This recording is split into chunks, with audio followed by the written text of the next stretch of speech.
Welcome to Penrose Learning, where we make understanding easy.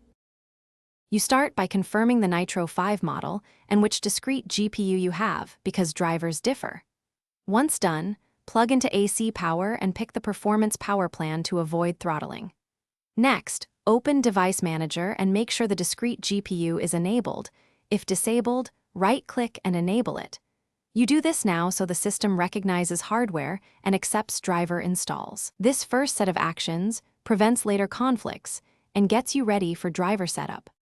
Now install the correct drivers. Go to NVIDIA GeForce Experience or AMD Adrenalin and choose the latest WHQL package. Use the Clean Install option to remove old files and reboot when prompted.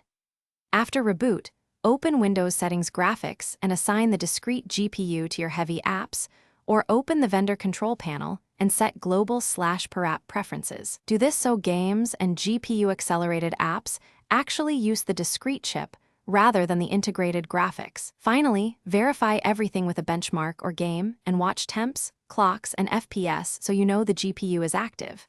If temps are high, open Nitro Sense and tweak the fan curve or lower power limits to stabilize performance.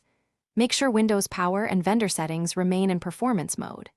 If the GPU still doesn't activate, reinstall drivers from safe mode, and if needed, update the BIOS.